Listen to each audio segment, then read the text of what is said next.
Today would have been our 40th wedding anniversary. 40 years since I walked down the aisle in my mother's restored wedding dress, my heart hammering with hope and promise. Instead, I'm sitting alone at my kitchen table, staring at an envelope with handwriting I haven't seen in 25 years. My fingers trembled as I turned the cream-colored envelope over. The return address confirmed what my racing heart already knew.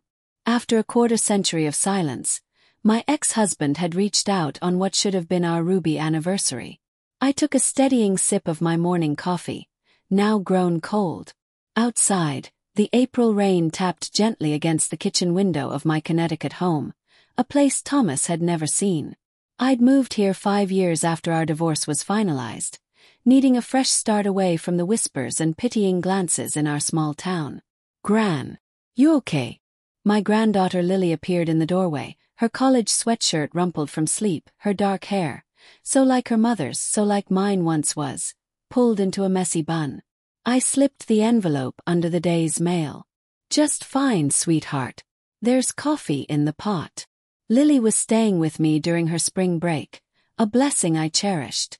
At 20, she was the spitting image of her mother at that age, and sometimes when I looked at her, I saw echoes of both my daughter Rebecca and myself from decades past.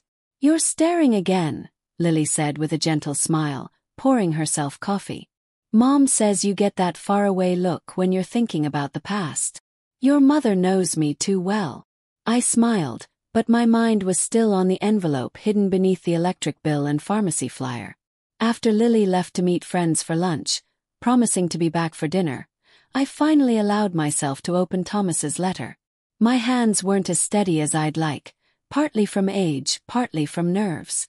63 wasn't ancient, but sometimes my body reminded me I wasn't young anymore. The paper inside was thick, expensive. Thomas had done well for himself after our divorce. That much I knew from Rebecca's occasional mentions. He'd remarried within 2 years of leaving me, to a younger woman named Cara. They'd had no children together. Rebecca had attended their wedding, dutiful daughter that she was, though I knew it had cost her emotionally to watch her father start a new family. I unfolded the letter and began to read. "Dear Margaret, I realize this letter comes after decades of silence between us, and you may very well throw it away unopened. I wouldn't blame you. But something happened recently that made me realize I owe you a truth I've kept buried for 25 years. First, you should know that Cara passed away last year after a long battle with cancer. During her final months, she made me promise something, to finally tell you the real reason I left our marriage. Maggie, I never stopped loving you. The story I told, that we had grown apart, that I needed space to find myself, was a lie I've lived with every day since. The truth is that 3 months before I asked for a divorce, I was diagnosed with early-onset Parkinson's disease. I gasped, the paper trembling in my hands. Thomas with Parkinson's. I tried to remember any signs, any tremors or stiffness I might have missed, but there had been nothing obvious in those final months together. The doctors gave me a devastating outlook. I was terrified of becoming a burden to you, of watching you become my caretaker rather than my wife. I had seen what chronic illness did to my parents' marriage, how my mother withered away caring for my father. I couldn't bear the thought of putting you through that, so I made what I believed was a noble choice. I would leave, giving you your freedom while I still had dignity. Cara was my accountant at the time. She knew about my diagnosis, and in my darkest moment, she offered companionship with clear eyes about what lay ahead. What I didn't expect was how effective the new treatments would become. My progression has been slow, much slower than initially predicted. I've had 25 relatively good years, years that we might have shared if I hadn't been such a coward. I don't expect your forgiveness, Maggie. I'm not even sure what I'm hoping for by sending this letter. Perhaps just to finally unburden myself of the truth, and to let you know that leaving you was never about not loving you enough. It was about loving you too much to watch you suffer alongside me. If you've read this far, thank you for that small kindness. Rebecca tells me you're well, that you've built a beautiful life. I'm glad. You deserve every happiness. I set the letter down, my vision blurred with tears. 25 years of believing I hadn't been enough, that our 18 years together had somehow failed to sustain his interest. 25 years of rebuilding my self-worth, of learning to trust again. All based on a lie he thought was merciful. I didn't call Thomas that day or the next. I needed time to process, to let the shock and anger and confusion settle into something I could articulate. Lily noticed my distraction but didn't pry, another quality she'd inherited from her mother. Rebecca called on Wednesday, our usual check-in day. "How's spring break with my girl?" she asked, her voice warm through the phone. At 42, my daughter had become my closest friend, though I tried not to burden her with the emotional baggage from my past. "Wonderful. She's out with high school friends today." I paused, then decided I needed to tell someone. "Your father sent me a letter." The silence on the line was thick with surprise. "Dad. Why now? It would have been our 40th anniversary on Monday." "Oh, Mom." Her voice softened. "What did he want?" I considered how much to share. Rebecca had maintained a relationship with her father all these years, walking a careful line of loyalty between two parents who couldn't be in the same room. I didn't want to complicate that further. "He wanted to explain some things about why our marriage ended," I said carefully. "Did you know Cara passed away last year?" "Yes," Rebecca admitted. "I went to the funeral. I wasn't sure if you'd want to know." "It's all right." And strangely it was. I had no ill feelings toward Cara anymore. Whatever bitterness I'd harbored had faded years ago. "Did you know about your father's health issues?" "You mean the Parkinson's?" "Yes, for about 15 years now. He made me promise not to tell you. He said it would only make you feel obligated or guilty." The confirmation stung. My own daughter had kept this secret at her father's request. Yet I couldn't blame her. Caught between two parents, always trying to protect both our feelings. "Are you angry with me?" Rebecca asked quietly. "No, sweetheart. You were put in an impossible position." Took a breath. "How is he doing?" "Managing. The disease progression has been slower than they initially feared.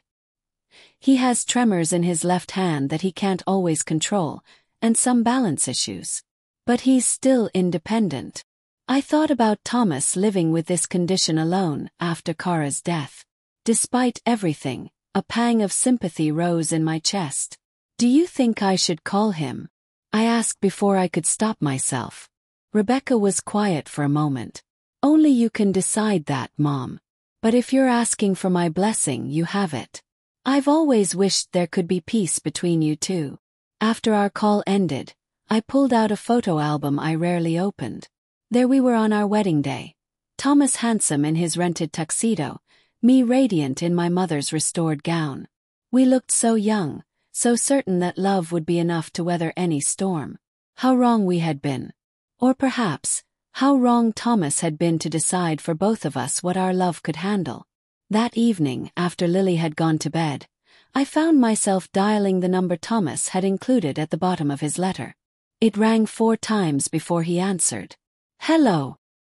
His voice was deeper than I remembered, but unmistakably his. "Thomas. It's Margaret." I hadn't called myself Maggie in 25 years. That nickname belonged to a different woman, one who still believed in forever. "Margaret." He sounded breathless, surprised. "I didn't think you'd call." I almost didn't. I twisted the phone cord around my finger, a nervous habit I thought I'd outgrown. "I got your letter. I'm glad. And sorry. For everything. You made a choice for both of us," I said, surprising myself with how calm I sounded. "You decided what I could and couldn't handle without ever giving me the chance to prove you wrong." "I know." His voice cracked slightly.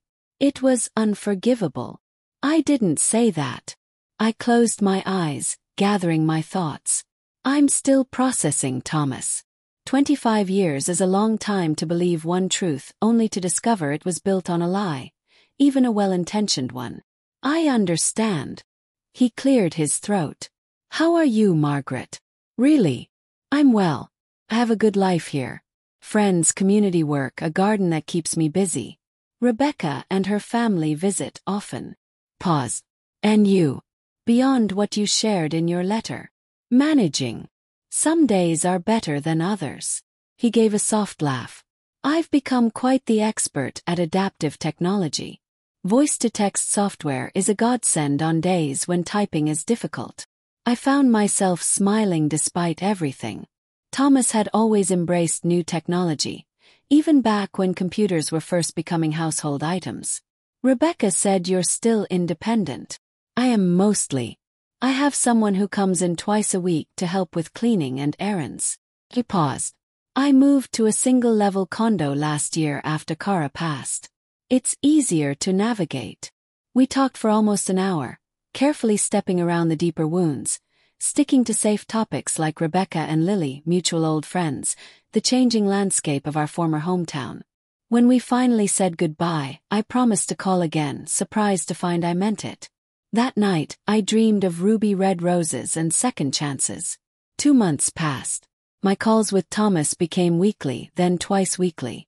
We were careful with each other, rebuilding not the relationship we had lost, but something new. A friendship based on our shared history and the people we had become in the intervening years.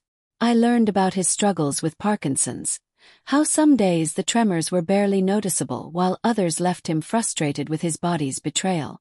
He learned about my life in Connecticut, my volunteer work at the local library, my book club and my garden. You always wanted a bigger garden, he remembered during one call. Our yard in Columbus was too shady for most vegetables. I grow tomatoes now that would make you jealous, I teased. Big as softballs. I believe it. You always had a way with growing things. I hadn't told many people about my reconnection with Thomas. Rebecca knew, of course, and was cautiously supportive. My closest friend Eleanor thought I was setting myself up for heartbreak. Men don't change, Maggie, she warned over lunch. He abandoned you once. Don't give him the chance to do it again. But Thomas wasn't asking for anything beyond these conversations. Neither of us had broached the subject of meeting in person, though I sometimes wondered what he looked like now, if his hair had gone fully gray like mine, if his eyes still crinkled at the corners when he smiled. Then came the invitation I hadn't been expecting. Rebecca's planning a surprise party for Jack's 50th birthday, Thomas said during one of our calls, referring to our son-in-law. She's invited me. I told her I'd only come if you were comfortable with it. My heart skipped. The thought of seeing Thomas after all these years, not just talking on the phone but being in the same room, sent a flutter of nerves through my stomach. I see, I said carefully. When is it? 3 weeks from Saturday. At their house. He paused. We don't have to interact much if it's too awkward. I just wanted to be upfront about it. I thought about what it would mean. Our first reunion happening at a family gathering, surrounded by people. Perhaps that was safer than meeting alone. I think it would be good for Lily and her brother to see us being civil, I said finally. Rebecca spent too many years navigating between us. Agreed. He sounded relieved. Thank you, Margaret. I spent the next 3 weeks alternating between anticipation and dread. I bought a new dress, then decided it looked like I was trying too hard and opted for a familiar blue pantsuit instead.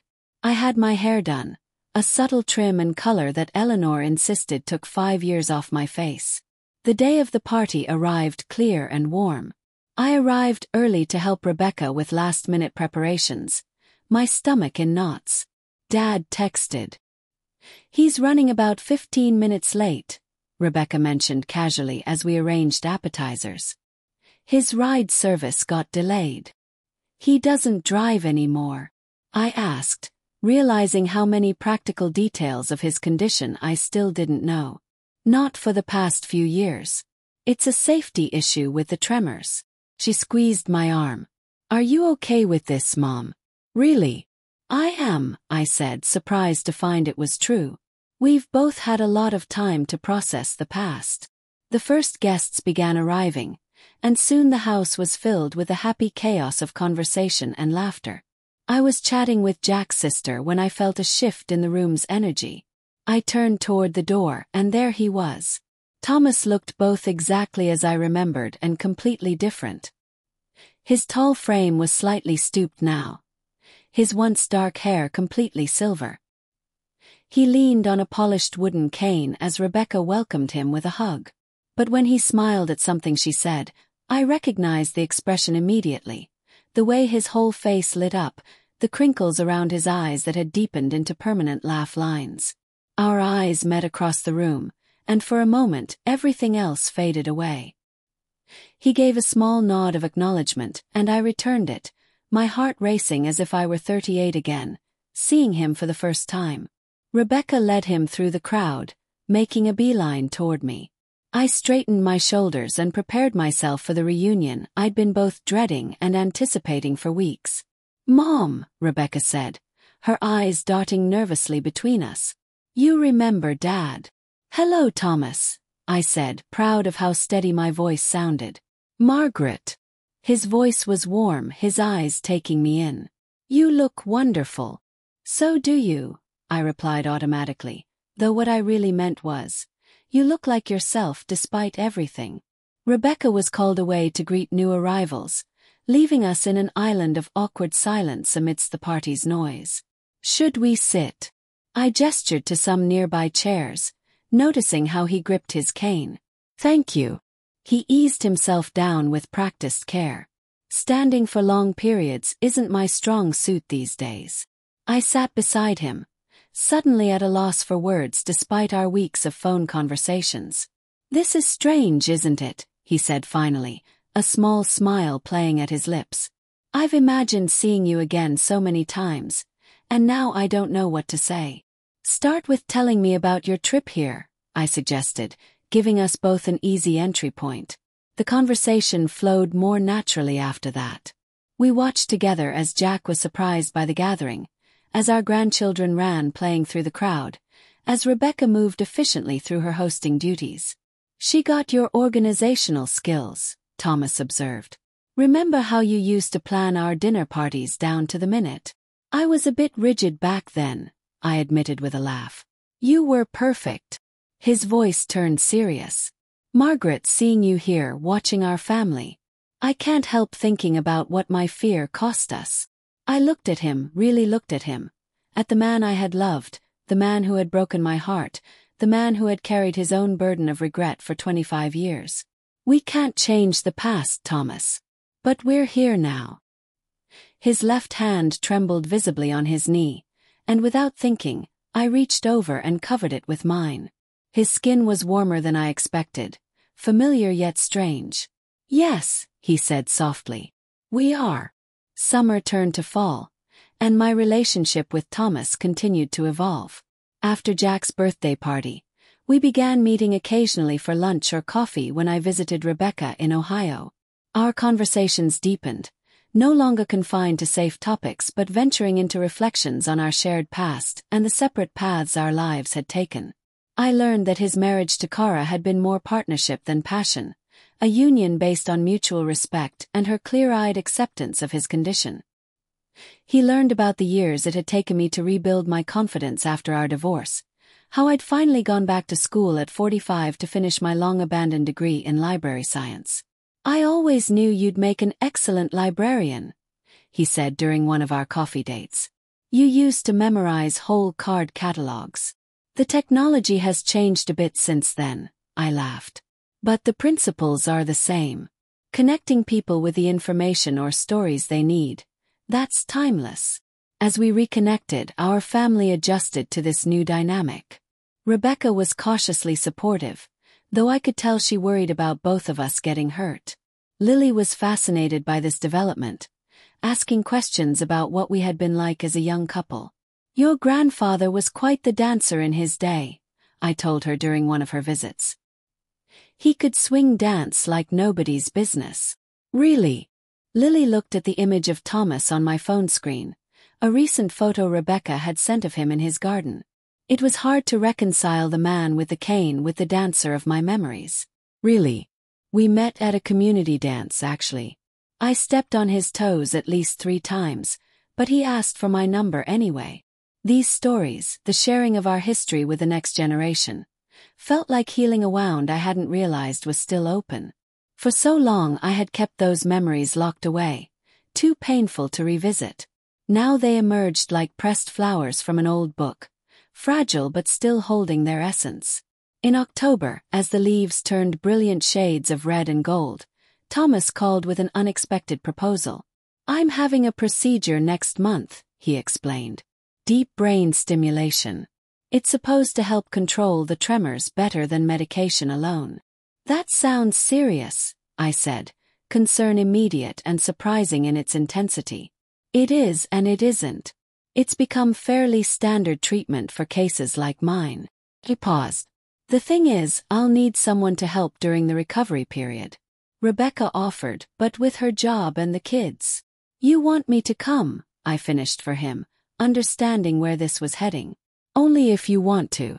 I can hire a home health aide." But I thought, maybe this could be a chance for us to spend more time together. I have a guest room that's very comfortable. The idea of staying in Thomas's home, of stepping into a caregiver role, however temporary, stirred complicated feelings. Part of me worried it was too much, too soon in our fragile reconciliation. Another part recognized an opportunity to finally face our past head-on, without the buffer of phone lines or public spaces. "Let me think about it," I said finally. That night I called Rebecca. "He asked you to come for the surgery, didn't he?" she said immediately. "I told him he was pushing too fast." "You don't think I should go?" she sighed. "It's not that, Mom. I see how you both are around each other. There are still so many unresolved feelings there. I don't want either of you to get hurt again. We're not 20-somethings, Rebecca. We're not rushing into anything. Aren't you?" Her voice was gentle. "Dad's vulnerable right now. And you've always had a caretaker's heart. I just want you both to be sure about what you're doing." Her words stayed with me as I weighed my decision. Was I considering this out of lingering love, a sense of duty, or simply to close a chapter that had been left unfinished for too long? After 3 days of reflection, I called Thomas. "I'll come," I said. "But just as a friend helping a friend. We need to be clear about that." "Of course," he agreed quickly. "No expectations beyond that." 2 weeks later, I found myself packing a suitcase for an extended stay in Ohio, something I hadn't anticipated doing at this stage of my life. Eleanor drove me to the airport, her concern evident. "Promise me you'll call if it gets to be too much," she said as we pulled up to the departure area. "You don't owe him this, Maggie." "I know," I assured her. "But I think I owe it to myself to see this through." Thomas's condo was exactly as I'd pictured from his descriptions. Modern, minimalist, adapted subtly for his needs with grab bars in strategic locations and furniture arranged to create wide, navigable paths. The guest room was indeed comfortable, with its own bathroom and a view of the small community garden behind the building. The surgery itself was scheduled for 3 days after my arrival, giving us time to establish a routine and review the post-procedure care instructions. I was struck by Thomas's vulnerability in allowing me to see this side of his life. The daily medications, the exercises he did to maintain flexibility, the occasional frustration when his hand wouldn't cooperate with what his brain was telling it to do. "Thank you for being here," he said the night before the procedure, as we sat on his small patio watching the sunset. "I know it can't be easy seeing me like this."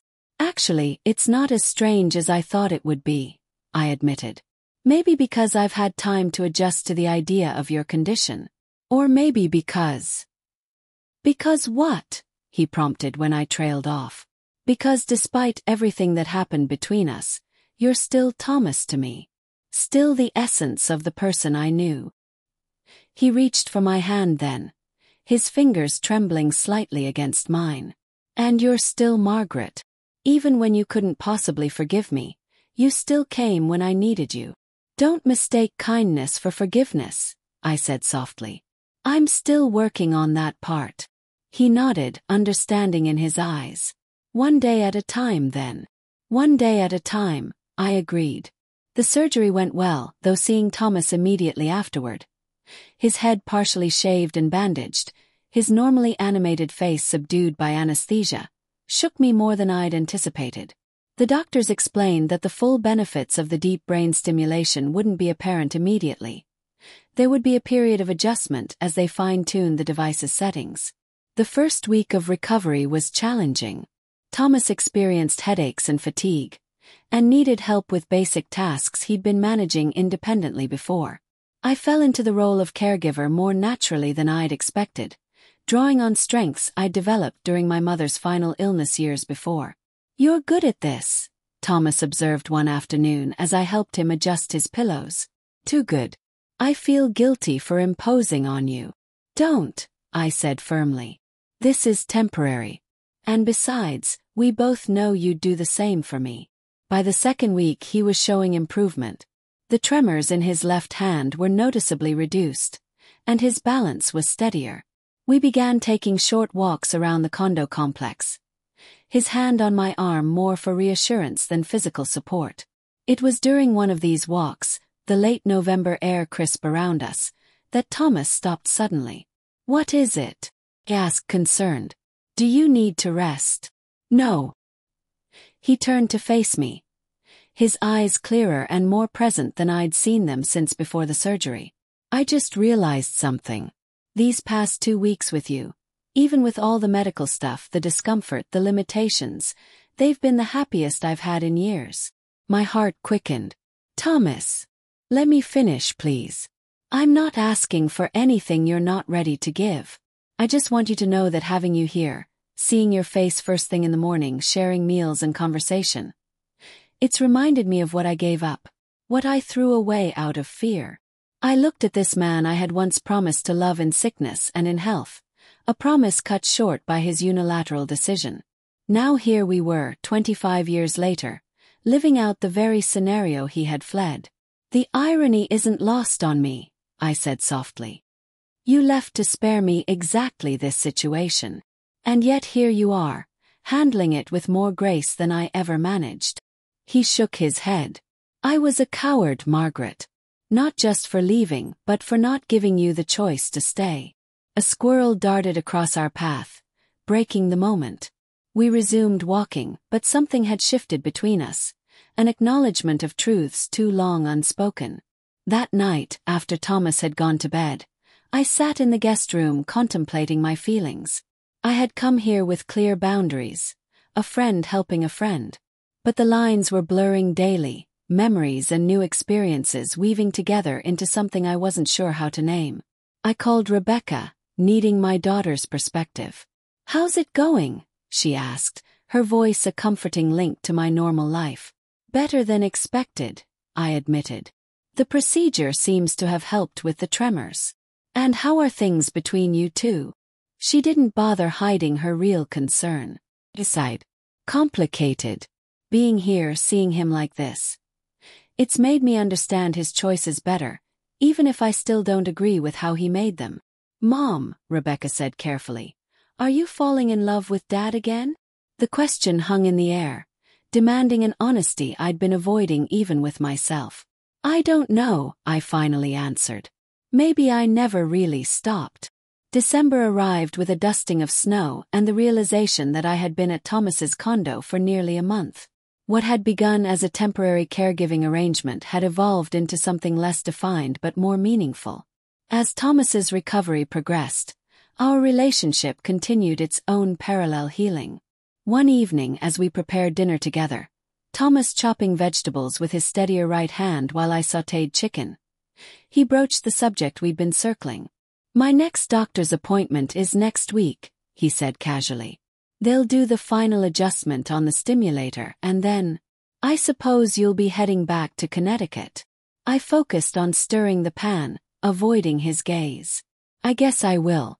Eleanor keeps texting to ask when I'm coming home. And my African violets are probably all dead by now, despite my neighbor's promises to water them." "Right."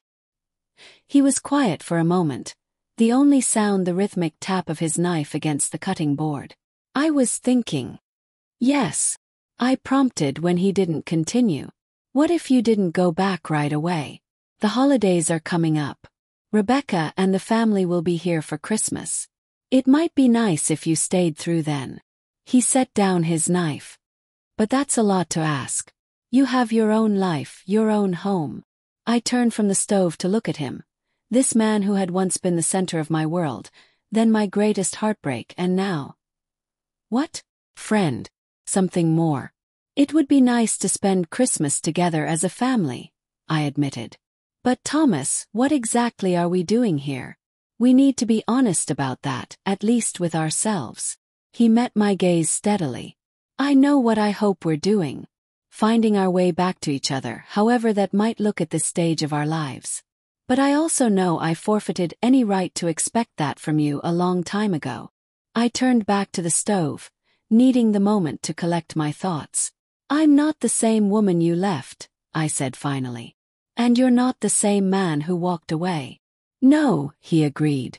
We're not those people anymore. But maybe that's not a bad thing. Later that night, I called my neighbor and asked her to continue checking on my house through the new year. I wasn't ready to put a label on what was happening between Thomas and me, but I wasn't ready for it to end either. The days leading up to Christmas were filled with preparations. Thomas and I shopped for gifts, decorated his small condo, and baked cookies using my mother's old recipes. His improved dexterity from the deep brain stimulation allowed him to participate more fully than he'd expected, though there were still moments of frustration when his body wouldn't cooperate with his intentions. I never thought I'd be able to help trim a tree again, he confessed as we hung ornaments on the small Douglas fir we'd selected. Last Christmas, I could barely manage to wrap presents. The wonders of modern medicine, I said, handing him another ornament. Though I think some credit goes to your stubbornness too. He laughed, the sound warming me more than it should have. A trait we both share, as I recall. Rebecca and her family arrived on Christmas Eve, the condo suddenly filled with a chaos of luggage, presents, and excited grandchildren. I watched Thomas transform into Grandpa, getting down on the floor with Lily's younger brother Max despite the effort it took. His face alight with joy. It's weird seeing you two together again, Rebecca commented quietly as we prepared hot chocolate in the kitchen. Good weird, but still weird. For us too, I admitted. We're still figuring it out. Are you happy, Mom? She studied my face with the penetrating gaze she'd had since childhood, the one that always saw through my attempts to gloss over difficulties. I considered the question seriously. I am. Not in the uncomplicated way of youth, but in the richer, more nuanced way that comes with age and experience. She nodded, accepting this. Dad seems happier than I've seen him in years. More at peace. That night, after the presents had been arranged under the tree and the children had finally been coaxed to bed with promises of morning surprises, Thomas and I found ourselves alone in the living room. The only light came from the twinkling tree lights and a single lamp, casting the room in a soft, golden glow.